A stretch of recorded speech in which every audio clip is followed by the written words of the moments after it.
आप जानते हो कि यह जो मैं कर रहा हूं वह बुरा है, फिर भी आप बुरा क्यों कर बैठते हैं?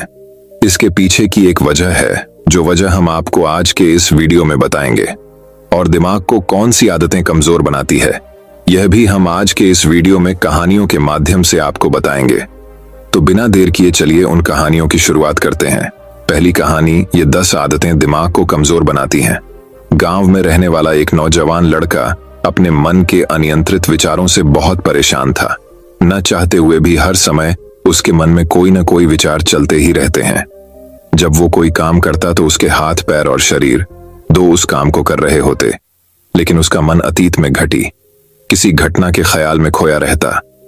उसे अपने भविष्य को लेकर ख्याली पुलाव पकाने की भी आदत पड़ चुकी थी। वो अक्सर सोचता कि एक दिन मैं यह करूंगा, वो करूंगा, एक दिन मैं बहुत ही बड़ा और सफल इंसान बन जाऊंगा।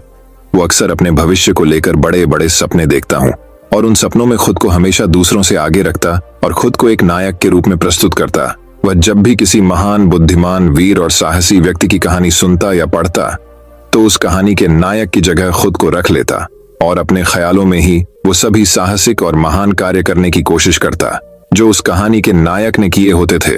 वह अवसर अपने ख्यालों में सोचता कि एक दिन में बहुत ही सफल इंसान बनेगा, जिसके पास बहुत सारा पैसा होगा, समाज में खूब इज्जत और मान सम्मान होगा। वह एक बहुत ही सुंदर और सुशील लड़की से शादी करेगा और खुशी खुशी अपना जीवन व्यतीत करेगा।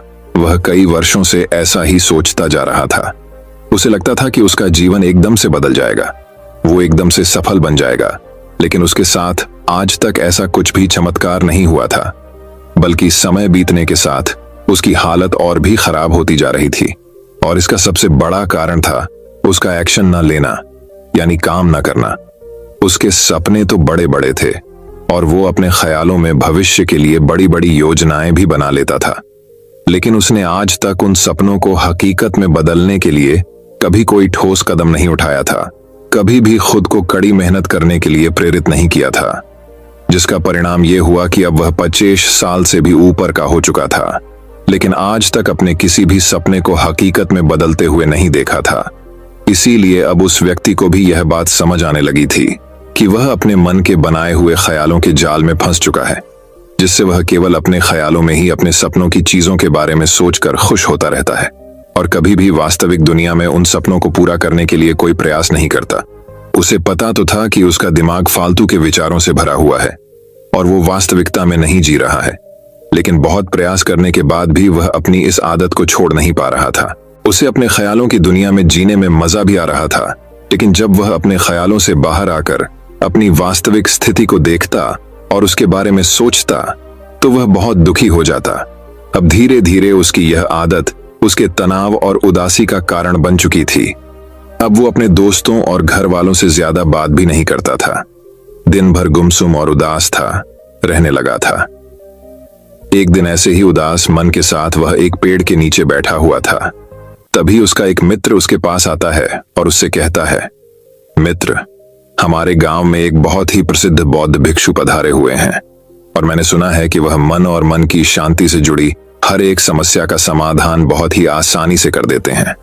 मुझे लगता है कि तुम्हें उनसे एक बार जरूर मिलना चाहिए, वो तुम्हारी समस्या का समाधान कर सकते हैं। अपने मित्र की बात सुन वो है नौजवान व्यक्ति खुश हो जाता है और उन्हें बौद्ध भिक्षु से मिलने चल पड़ता है। थोड़ी देर बाद वह बौद्ध भिक्षु के समक्ष पहुंच जाता है, जो कि एक वृक्ष के नीचे ध्यान मुद्रा में बैठे हुए थे। वह बौद्ध भिक्षुओं को प्रणाम कर उनके सामने बैठ जाता है और अपनी सारी समस्याएं बताना शुरू कर देता है। वह कहता है, मेरा मन हर समय असंख्य विचारों से भरा रहता है, इसमें बेवजह के विचार हर समय चलते ही रहते हैं। मैं कोई काम कर रहा होता हूं तब भी मेरा मन अतीत या भविष्य के किसी विचार में ही खोया रहता है। मैं कितना ही प्रयास कर लूं पर यह मेरी एक नहीं सुनता।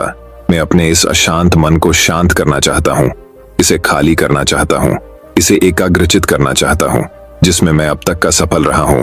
मैं आपके पास बड़ी उम्मीद लेकर आया हूं, कृपया मुझे कोई रास्ता दिखाए। उस नौजवान व्यक्ति की ये सारी बातें ध्यान से सुनने के बाद बौद्ध भिक्षु ने कहा, जिंदगी खुशहाल और मन शांत तो तभी होगा ना जब जो गलतियां कर रहे हो उन गलतियों को करना बंद कर दोगे।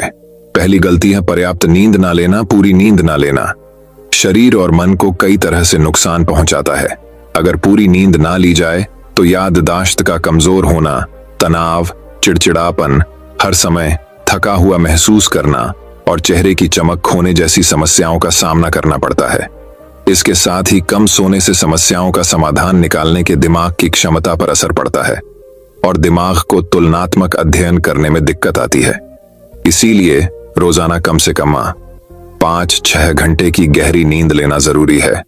नींद मानव जीवन के लिए महत्वपूर्ण होती है क्योंकि यह हमारे शारीरिक और मानसिक स्वास्थ्य को सुरक्षित रखने का माध्यम होती है। रोज पर्याप्त गहरी नींद लेने से हमारी शारीरिक क्षमता बढ़ती है, मानसिक तनाव कम होता है और जीवन की गुणवत्ता में सुधार होता है।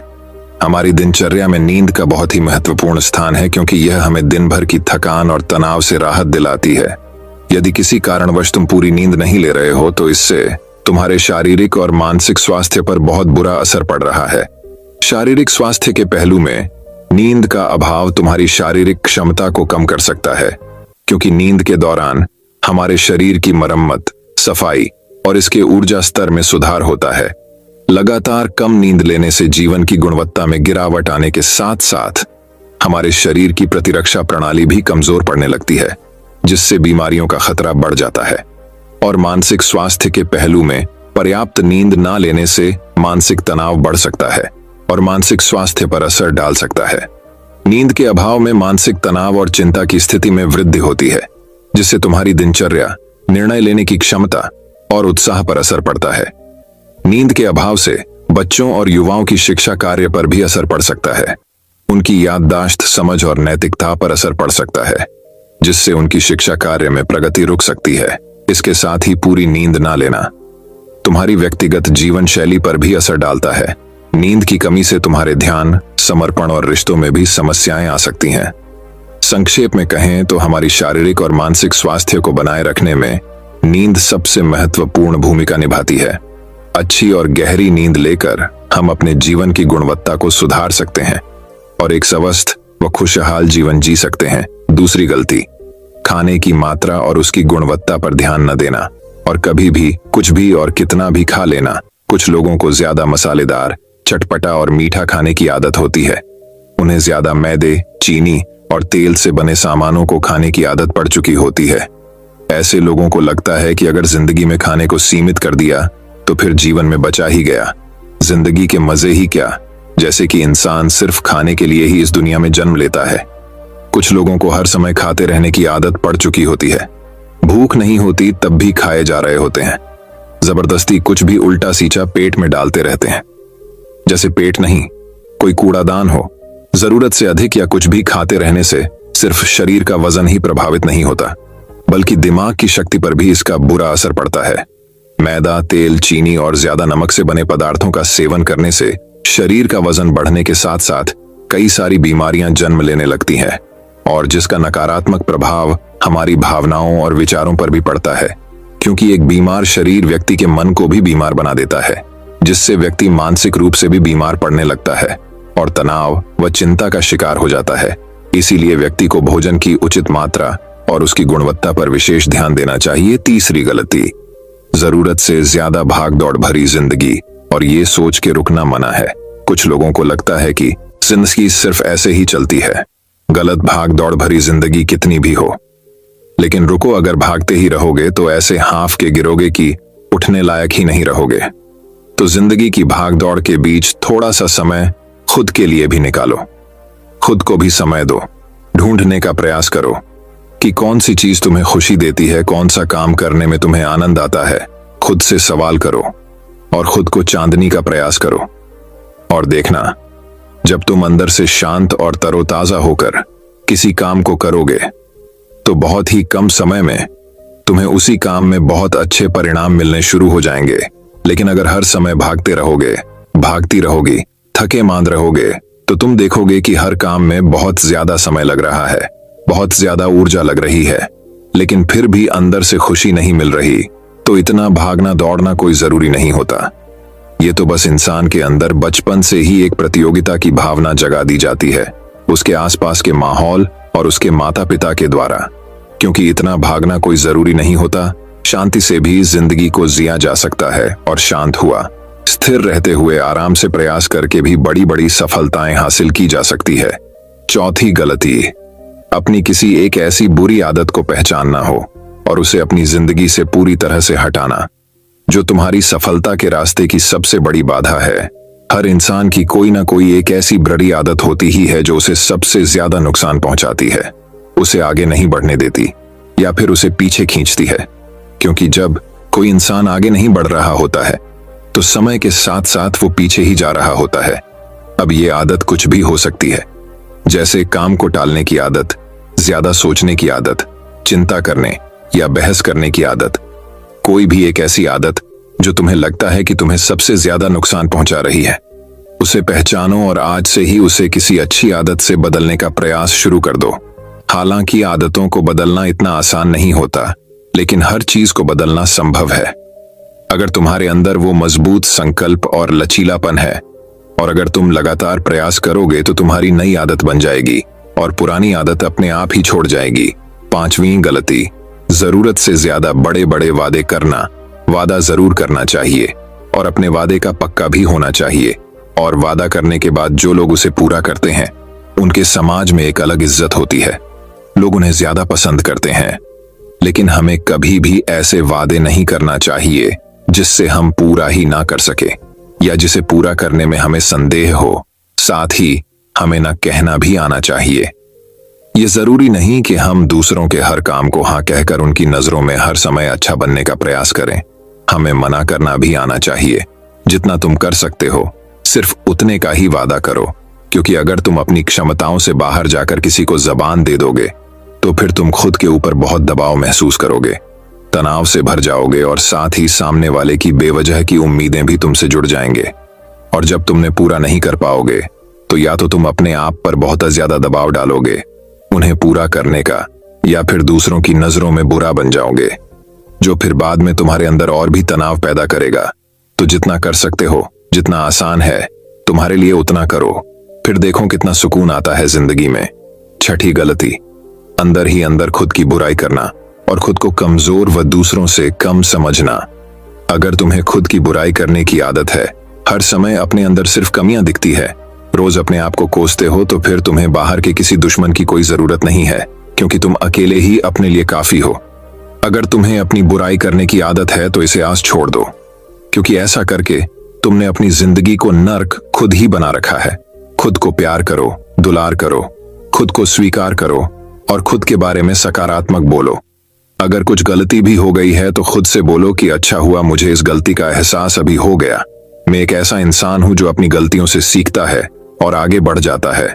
तो कहने का मतलब यह है कि गलती में भी खुद को लगातार कोसने या खुद को अपनी नजरों में गिराने की बजाय गलतियों से सीख कर आगे बढ़ने वाला इंसान बनो, क्योंकि अंदर ही अंदर खुद की बुराई करना और खुद को कोसना इंसान को ऐसी जंजीरों में बांध देता है कि फिर वह उसे तोड़ नहीं पाता और वही पड़ा पड़ा मानसिक रूप से सड़ता रहता है। तो अगर यह तुम्हारे अंदर है खुद की बुराई करना, तो इसे जल्दी से जल्दी छोड़ो, तभी जिंदगी खूबसूरत बनेगी। सातवीं गलती, दिमाग को अतीत की बुरी यादों और नकारात्मक भावनाओं से भरकर रखना। अतीत में कुछ गलत घटना घट गई थी, उसकी बुरी यादों को इकट्ठा किए हुए है। सालों पहले किसी ने कुछ गलत बोल दिया था, उसकी बातों को आज भी मन में लेकर ढह रहे हैं। किसी काम में सफलता मिल गई थी, उसे लेकर आज भी दुख मना रहे हैं। जब कोई इंसान दिमाग में इतना सारा बोझ, इतनी सारी नकारात्मक भावनाएं लेकर चलेगा तो फिर वह खुश और शांत कैसे रह पाएगा। इसीलिए अपने मन, अपने दिमाग को साफ करो, शरीर से सीखो। शरीर रोज अपने आप को साफ करता है। सुबह उठते ही ये अपने अंदर की सारी गंदगी को मल मूत्र के द्वारा बाहर निकाल देता है। तो ऐसे ही दिमाग की गंदगी को भी हर दिन बाहर निकालो। रोज रात में सोने से पहले सारी की सारी जो अंदर उथल पुथल है, नाराजगी है, शिकायतें हैं, अपने आप से, दूसरों से सब साफ करो। इसके साथ ही हर सुबह कुछ समय निकालकर ध्यान और प्राणायाम का अभ्यास करो। जिंदगी बहुत ज्यादा खुशहाल बन जाएगी। आठवीं गलती, अवास्तविक अपेक्षाएं या उम्मीदें रखना। उम्मीद या अपेक्षाएं रखना हम इंसानों का शुरू कर देते हैं, स्वभाव है। लेकिन जब अपेक्षाएं बेबुनियादी और जरूरत से अधिक हो जाती है तो फिर ये हमें हर समय तनाव में रखती है, दूसरों से भी लड़ाई झगड़े करवाती है और फिर हम अपनी जिंदगी से असंतुष्ट रहना शुरू कर देते हैं। हमें अपने जीवन के नकारात्मक चीजें ज्यादा नजर आने लगती हैं और हमें लगने लगता है कि हमारी इच्छाएं तो कभी पूरी होगी ही नहीं। अधूरी इच्छाओं का एक पूरा बोझ हम अपने सर के ऊपर रख लेते हैं और ऐसा लगने लगता है कि हम बोझ तले दबते जा रहे हैं। जिंदगी से निराशा होने लगती है, लक्ष्य को पाने का मन नहीं करता, अच्छे संबंध बनाने का मन नहीं करता, अच्छा खाना खाने का मन नहीं करता, कहीं आने जाने का मन नहीं करता। पूरी तरह से एक तनाव और उदासी भरा माहौल अपने आसपास बना लेते हैं। इसीलिए अवास्तविक और बेवजह की उम्मीदें रखना बहुत गलत है। हमेशा वास्तविक और सही उम्मीदें ही रखना चाहिए और हमेशा मान के चलो कि इन वास्तविक उम्मीदों के साथ भी कुछ उलटफेर हो सकती है। जैसे होते होते भी कई बार काम नहीं हो पाएंगे और ये सारी घटनाएं आम बात है। जो आज नहीं हो पाया वो कल हो जाएगा, जो कल नहीं हो पाएगा वो परसों हो जाएगा। उम्मीद में दुनिया कायम है, लेकिन अपने आप को किसी भी हालत में चिंता और तनाव में नहीं लाना है। शांत और स्थिर रहना है। गलती बुरे लोगों या बुरे रिश्तों से दूरी न बना पाना। अगर रिश्ते हो तो अच्छे हो, इसमें प्रेम हो, परवाह हो, सम्मान हो। लेकिन अगर किसी स्वार्थी और चालक व्यक्ति के साथ तुम्हारा रिश्ता बन गया है जो रोज रोज का सिरदर्द बना हुआ है, रूठना मनाना यही चलता रहता। संबंधों में अपने आप को खूब दबाना पड़ता है, डर के जीते हो, बस गुस्सा ही तुम्हारे अंदर रहता है। तो ऐसे रिश्ते से खुद को दूर कर लो, ना हो कोई वो ज्यादा अच्छा है। अकेले में बहुत सुकून है, लेकिन अगर कोई ऐसा व्यक्ति है जो रोज रोज का सिर दर्द बना हुआ है तो इससे तो जिंदगी तहस नहस हो जाती है। अगर उनसे ऐसे घनिष्ठ संबंध है, इसे पूरी तरह से नहीं छोड़ा जा सकता, तो फिर ऐसी स्थिति में संबंधों को सीमित कर दो और जिन लोगों से तुम पीछा छुड़ा सकते हो उन लोगों को तो बिल्कुल अपनी जिंदगी से बाहर निकाल दो और अपनी जिंदगी में सुकून लाओ। इतना कहने के बाद बौद्ध भिक्षु ने अपनी बात समाप्त की और कहा, तो ये थी वो कुछ गलतियां जिन्हें अगर तुम सुधार लेते हो तो तुम्हारी जिंदगी फिर से शांति, सुकून और खुशी से भर जाएगी। दोस्तों, एक और गलती जो आज के समय में हमारे मन को अशांत और बेचैन रखती है वो है digital devices and social media का अतिथि यूज करना। अब आज के समय में तो डिजिटल डिवाइसेस को अपनी जिंदगी से पूरी तरह अलग करना लगभग असंभव है, लेकिन जो लोग बेमतलब का इन सब डिवाइस में लगे रहते हैं, जिनका कोई काम ही नहीं है, लेकिन फिर भी चिपके रहेंगे, नेटफ्लिक्स देखते रहेंगे, सोशल मीडिया स्क्रॉल करते रहेंगे, एक पागलपन की हद तक पूरा दिन इन डिवाइसेस में ही गुजार देंगे। ये आदत बहुत ज्यादा खराब है। जितना आपके काम के लिए जरूरी है सका यूज करिए, लेकिन इसमें भी बीच बीच में ब्रेक लेना, रेस्ट लेना जरूरी होता है। नहीं तो ये है आपके अंदर की बहुत सारी चीजों को खराब कर देगा। आपके चेहरे की चमक कम हो जाती है, आपकी नींद पर भी असर पड़ता है। यह आपके अंदर ज्यादा सोचने की आदत बढ़ाकर तनाव पैदा कर देता है। इसीलिए आपको जितना हो सके इनसे दूरी बनाकर रखना है, क्योंकि कुछ चीजों को तो हम बिल्कुल छोड़ सकते हैं, जैसे जंक फूड, लेकिन डिजिटल डिवाइसेस को पूरी तरह से छोड़ना प्रैक्टिकली पॉसिबल नहीं है, क्योंकि आजकल सब कुछ टेक्नोलॉजी से जुड़ा हुआ है और अगर हम कंप्लीट डिजिटल डिटॉक्स कर लेंगे तो फिर हम अपने लाइफ में आगे नहीं बढ़ पाएंगे। इसीलिए इसको पूरी तरह से छोड़ना नहीं, लिमिट करना है। कुछ चीजों को छोड़ना होता है और कुछ चीजों को लिमिट करना होता है। इसे लिमिट कर लो, जिंदगी अच्छी हो जाएगी। तो दोस्तों, उम्मीद करता हूं आपको इस कहानी से एक अच्छी सीख मिली होगी। ये कहानी आपको कैसी लगी हमें कमेंट बॉक्स में कमेंट करके जरूर बताएं। तो दोस्तों, अब चलिए हमारे दूसरे कहानी की शुरुआत करते हैं। दूसरी कहानी गौतम बुद्ध की कहानी। जितना सीधा बनोगे उतना धोखा खाओगे। गौतम बुद्ध ने कहा था कि एक क्रूर जंगली जानवर की तुलना में एक धोखेबाज और दुष्ट मित्र से अधिक डरना चाहिए, क्योंकि जानवर केवल आपके शरीर को नुकसान पहुंचाता है, लेकिन एक कपटी और धोखेबाज मित्र आपकी बुद्धि को नुकसान पहुंचाता है। केवल एक बुरा मित्र ही आपको ऐसी स्थिति में पहुंचा सकता है जहां आप महसूस करें कि यह दुनिया बहुत बुरी है, अब यहां रहने से क्या फायदा। और ऐसा ही होता है जब आपको धोखा दिया जाता है। आपको धोखा दिया जाता है और केवल वही व्यक्ति धोखा खाता है जो दूसरे पर आंख मूंद कर भरोसा करता है। हम तुरंत किसी पर भरोसा नहीं करते, भरोसा धीरे धीरे बढ़ता है, लेकिन एक समय के बाद यह भरोसा इतना मजबूत हो जाता है कि हम उस व्यक्ति के प्रति अपनी आंखें, कान और दिमाग बंद कर लेते हैं। और तब ऐसी स्थिति होती है कि हमारा सबसे भरोसेमंद व्यक्ति ही हमें सबसे बड़ा धोखा दे देता है, कि हमारा संसार से विश्वास उठ जाता है और हम हर किसी को संदेह की दृष्टि से देखने लगते हैं। वास्तव में यह संसार धोखे पर चल रहा है। हम किसी न किसी को धोखा देते रहते हैं हमारे जीवन में कहीं ना कहीं।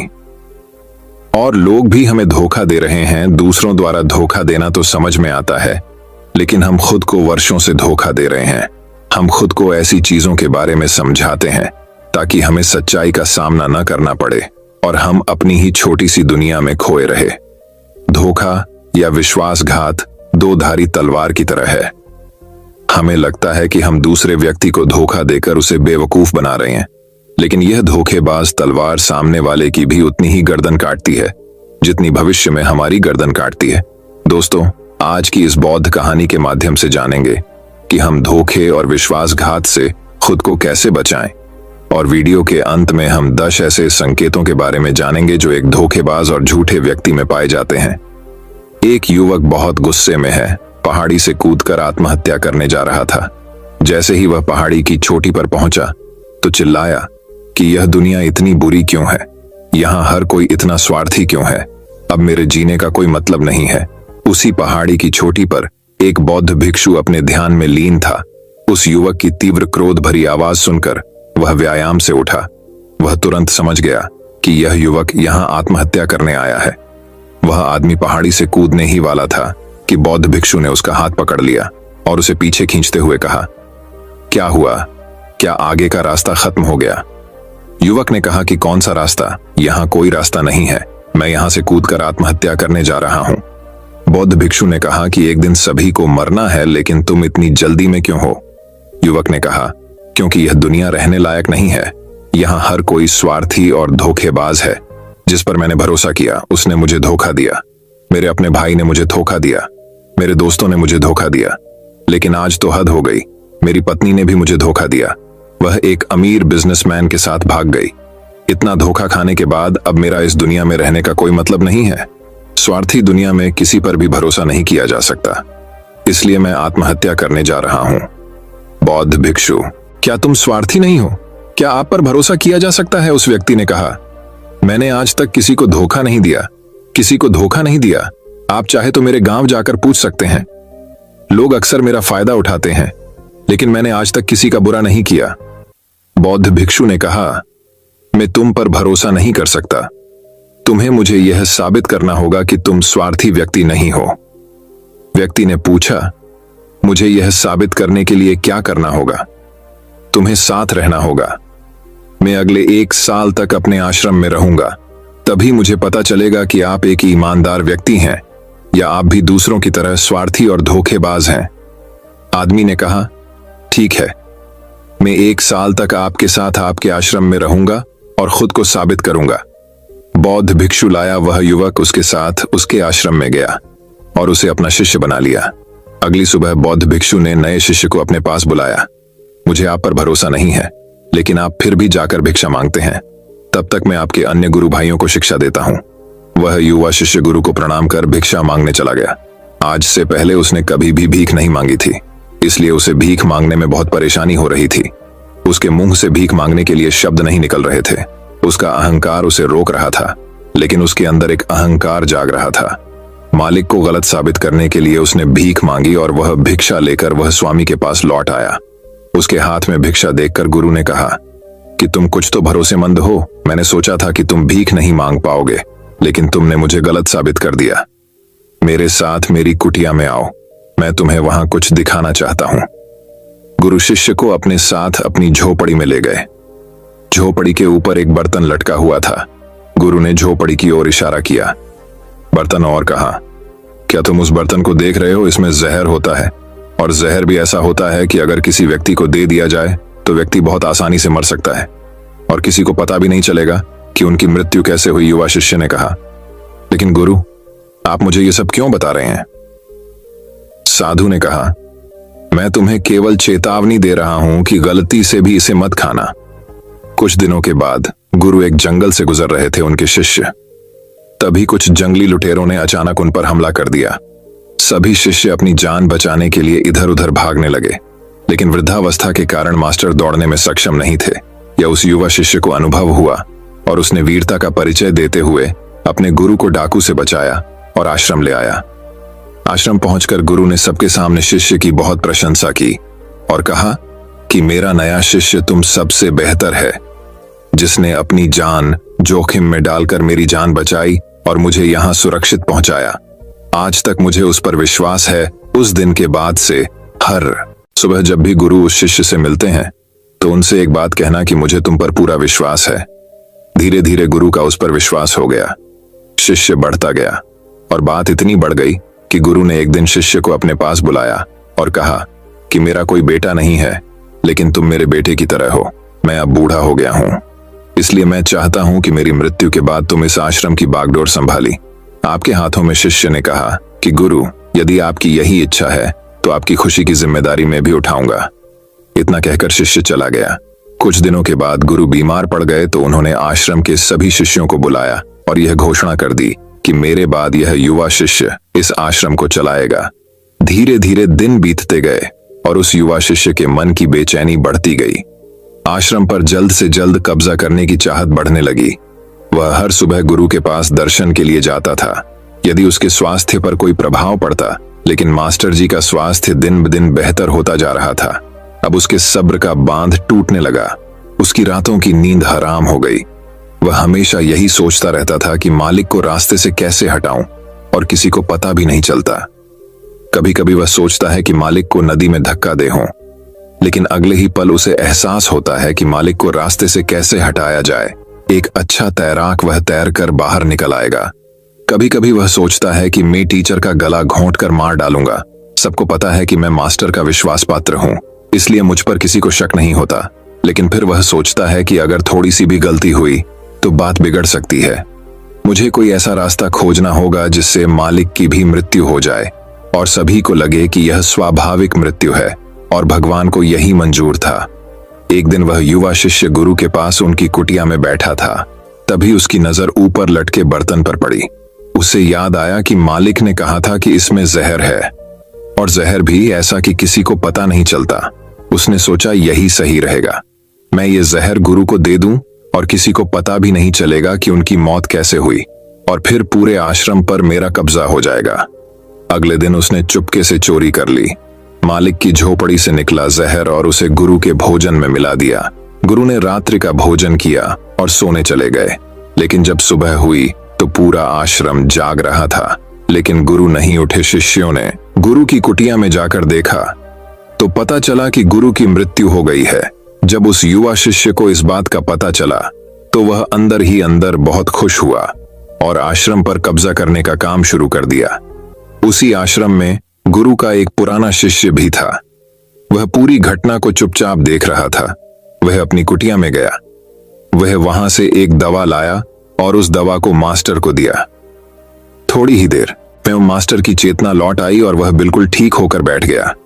यह सब देखकर उस युवा शिष्य के पैरों तले जमीन खिसक गई। वह बहुत घबरा गया। गुरु ने बाकी शिष्यों को अपने अपने काम पर भेज दिया और युवा शिष्य को अपने पास बुलाकर कहा कि क्या तुम अब भी विश्वास करने के योग्य हो? क्या तुम मुझे धोखा नहीं देते? क्या आप स्वार्थी नहीं हैं? शिष्य गुरु के चरणों में गिर पड़ा और बोला, मुझे नहीं पता कि मुझसे यह अपराध कैसे हो गया। मैंने आज से पहले किसी को धोखा नहीं दिया। लोग मुझे धोखा दे रहे हैं, लेकिन पता नहीं क्यों और कैसे मैंने आज तुम्हें धोखा दिया। मालिक ने कहा कि तुम मुझे धोखा नहीं दे सकते, क्योंकि मैंने कभी तुम पर भरोसा नहीं किया। मैंने कभी किसी पर भरोसा नहीं किया। मैं केवल अपनी आंखों से जो देखता हूं उस पर भरोसा करता हूं, और मैं तुम्हारे अंदर लालच देख सकता हूं। और मैंने जानबूझकर तुम्हें यह लालच दिया था, क्योंकि इंसान किसी को धोखा देने के सिर्फ 3 ही कारण होते हैं। पहला स्वार्थ, दूसरा लालच और तीसरा ईर्ष्या। युवा भिक्षुओं ने गुरु से पूछा, लेकिन गुरु, मैं अपने आप को स्वार्थ, लालच और ईर्ष्या से कैसे मुक्त रख सकता हूं? गुरु ने कहा, खुद को पढ़ो, खुद को जानो, अपने अंदर उतरने की कोशिश करो। इंसान में बहुत संभावनाएं हैं। वह कर सकता है, अपने लिए कुछ भी बनाओ। वह कुछ भी हो सकता है। और जब आप में बदलाव आए तो अपने अंदर झांकें और जानने की कोशिश करें कि आप क्यों बदल रहे हैं, तुम्हें कौन बदल रहा है, क्या यह बदलाव अच्छा है या बुरा। आत्मनिरीक्षण का प्रयास करें। गुरु की यह बात सुनकर शिष्य ने फिर से उनके पैर पकड़ लिए और बोला, गुरुजी, मैं आपका शिष्य बनना चाहता हूं और जानना चाहता हूं कि मैं कौन हूं और मैं क्यों बदलूं। गुरु ने कहा कि हमारे आसपास ऐसे बहुत से लोग हैं और ऐसे बहुत से लोग हुए हैं जो इस बात का उदाहरण है कि उन्होंने कभी किसी को धोखा नहीं दिया। उनका स्वार्थ, लालच और ईर्ष्या कभी किसी को धोखा नहीं दिया। व्यक्ति तभी धोखा देता है जब उसे लगता है कि वह जो कर रहा है उसे कोई नहीं देख रहा है और भविष्य में यह बात किसी को पता नहीं चलेगी और वह जो कर रहा है वह सही है। पकड़े जाने के बाद वह अपने बचाव के लिए और भी तर्क देता है कि मैं कुछ नहीं कर सका, यही आखिरी रास्ता था, मेरे पास मजबूरी थी।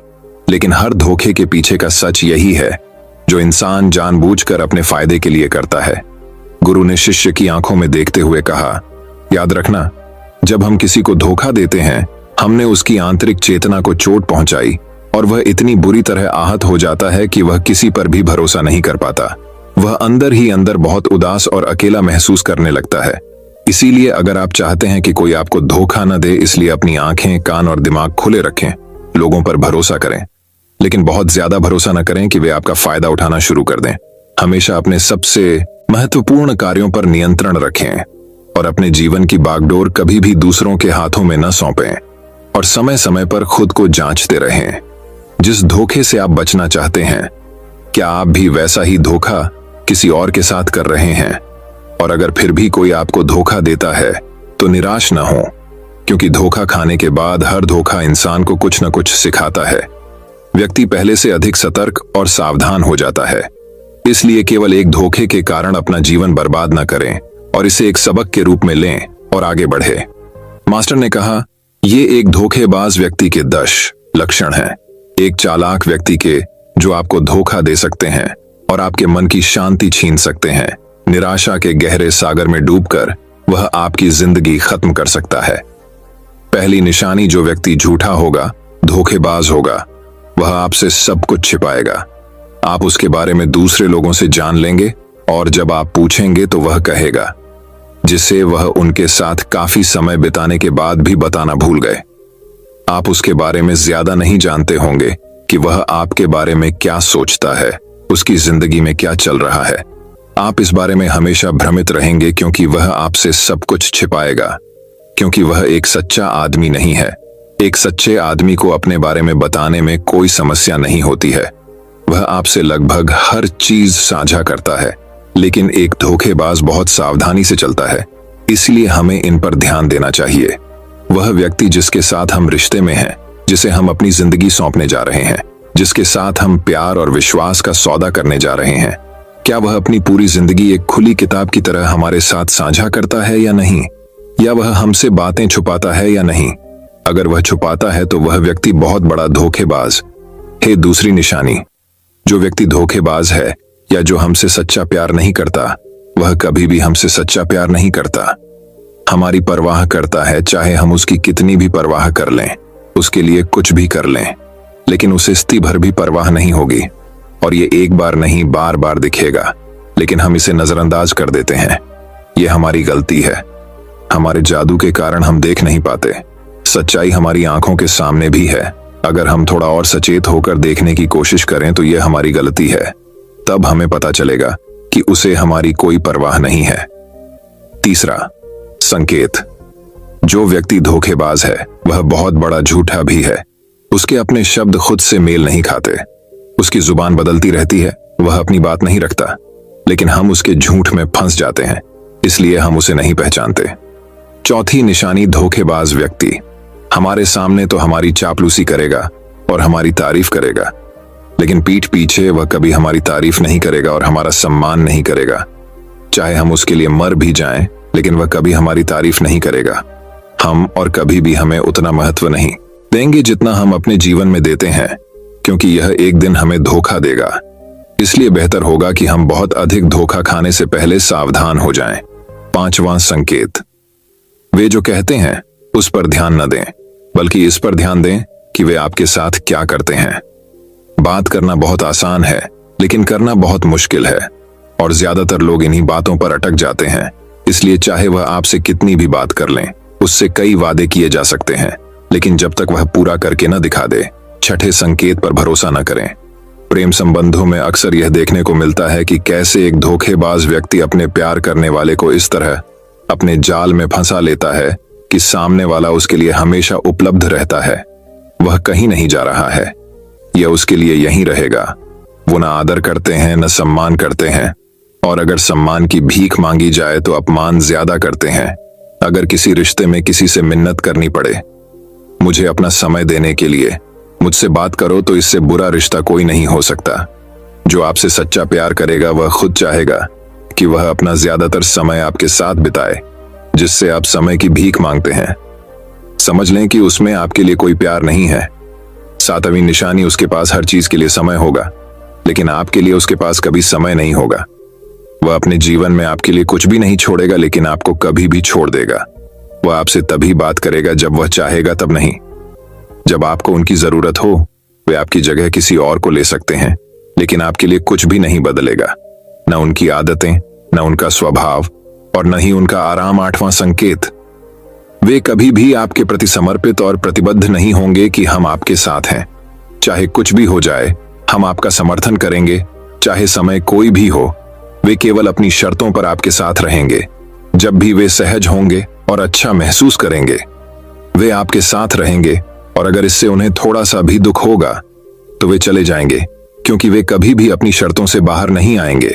आपके लिए कुछ भी करने के लिए आरामदायक क्षेत्र। 9वां संकेत, वे आपको हमेशा चोट पहुंचाएंगे, कभी कभी जानबूझकर, और कभी कभी उन्हें यह भी पता नहीं होता है कि वह आपको कितना चोट पहुंचा रहे हैं, और आपका दिल दुखता रहेगा। आप उस व्यक्ति के साथ खुश महसूस करेंगे जो आपसे सच्चा प्यार करता है। उसके साथ रहने से आपको यह महसूस होगा जैसे आप हवा में हल्के से उड़ रहे हैं। और अगर आप किसी धोखेबाज और गलत व्यक्ति के साथ रिश्ते में हैं, तो सब कुछ भारी और बोझिल लगेगा। ऐसा लगेगा कि कुछ गड़बड़ है। अंदर से आवाज आएगी कि यह रिश्ता आपके लिए सही नहीं है। और अगर आप इसे सुनकर भी नजरअंदाज कर देते हैं, तो यह आपकी गलती है। 10वां संकेत, आप उनकी जिंदगी में कहीं नहीं हैं। उनकी जिंदगी में आपकी कोई खास जगह नहीं है। वे जब चाहें आपको आसानी से अपनी जिंदगी से बाहर कर सकते हैं, और उन्हें इससे कोई फर्क नहीं पड़ेगा। अगर आप उनकी बात पर विश्वास नहीं करते हैं और उनकी सच्चाई जानना चाहते हैं, तो कुछ दिनों के लिए उनकी जिंदगी से गायब हो जाएं। वे जीत जाएंगे, बुरा मत मानना। इससे अच्छा है कि हमारी जिंदगी से समस्या दूर हो गई है। अब हम आजाद हैं और जो चाहें कर सकते हैं। दोस्तों, अगर आप भी रिलेशनशिप में हैं ऐसे इंसान के साथ, तो होश में आ जाओ और जितनी जल्दी हो सके इससे बाहर आ जाओ। यकीन मानिए, ऐसे रिश्ते से बाहर आने के बाद तुम्हें शांति, सुकून और प्यार मिलेगा। और क्या दुनिया में केवल एक ही व्यक्ति है?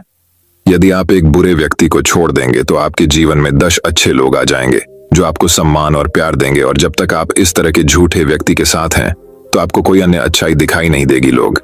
लेकिन जैसे ही आप ऐसे धोखेबाज इंसान को छोड़ेंगे, तो आपकी जिंदगी में अच्छे लोग आना शुरू हो जाएंगे। एक और बात, आजकल लोग साथ वाले हैं जिन्हें रिश्ते में प्यार में धोखा मिलता है। वो कहते हैं कि प्यार जैसा कुछ नहीं होता, सब झूठ है। आजकल सब झूठ है, पर पूरा सच नहीं है। जिस इंसान ने तुम्हें धोखा दिया है, वो प्यार का मतलब नहीं जानता। लेकिन आज भी दुनिया में कई ऐसे लोग हैं जो प्यार करना भी जानते हैं और निभाना भी जानते हैं। जिन लोगों को धोखा मिला, वो अपनी तरफ से सच्चा प्यार कर रहे थे।